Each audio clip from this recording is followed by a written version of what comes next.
Swayam Prabha. Digital India. Educated India.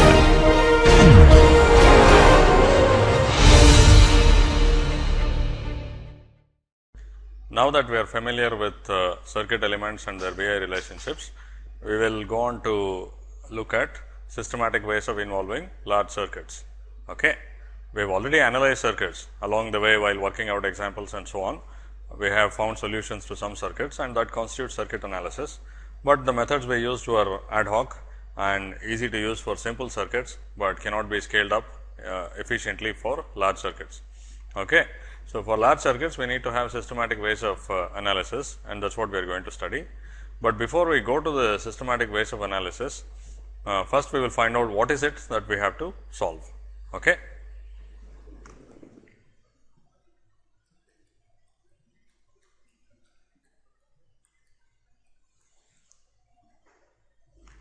Now, let us consider some general circuit.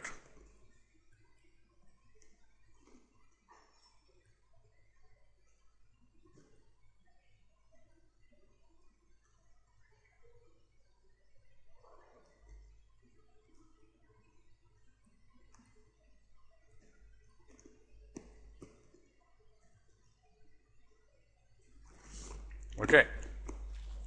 For now, the function of the circuit is not of significance to us. There is some circuit like this.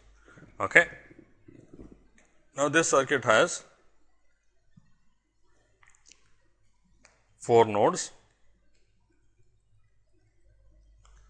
Okay. And many branches 1, 2, 3, 4, 5, 6, 7, 8. Okay. So, there are 8 branches. Okay. So, in general, when we have a circuit, we will have a certain number of nodes and a certain number of branches. Okay. So, in general, we could have a circuit with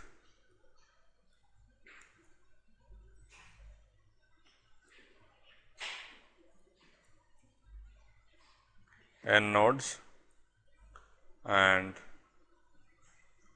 b branches. Okay. Now, what is it that we want to solve? Basically, we want to solve for the current and voltage in every branch, okay, in every element.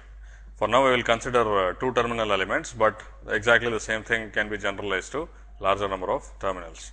Okay. So, if we have 2 terminal elements, so B branches and each branch can be considered a 2 terminal element, then we will have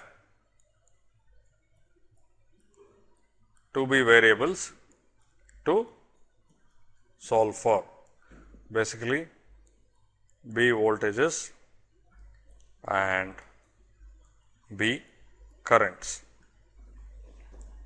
Okay. So, now we have to solve for 2B variables, B voltages and B currents.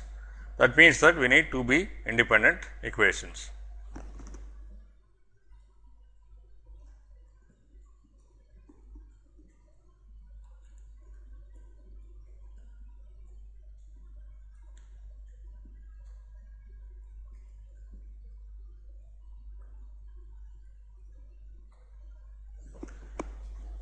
So, if we have a circuit with B branches and each branch constitutes a 2 terminal element, then we need 2B independent equations. We have to somehow generate them from circuit laws as well as the element behavior, and then if we solve for these equations, we will find the solution to our circuit.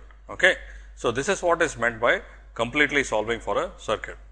Now, in the problems given in assignments or in books, you may not be asked to solve for everything. That is, if you have 5 resistors and 2 voltage sources, maybe you won't be asked to solve like 7 voltages and currents, but in general that is what is meant by solving for the circuit. Okay. So, in particular problems maybe some current is of more interest than the others, but the general methods we look for, we will try to solve everything in the circuit. Okay.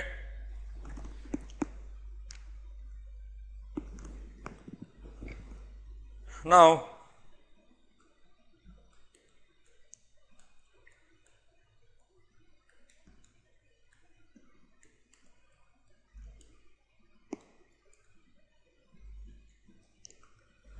how do we get these? What are the principles we use to solve our circuit? We have Kirchhoff's current law at every node and Kirchhoff's voltage law around every loop, and finally, these are of course general properties of all circuits. Finally, we have the specific properties of elements in our circuit, and we have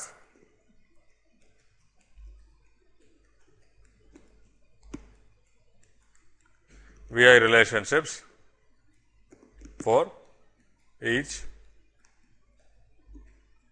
element. Okay.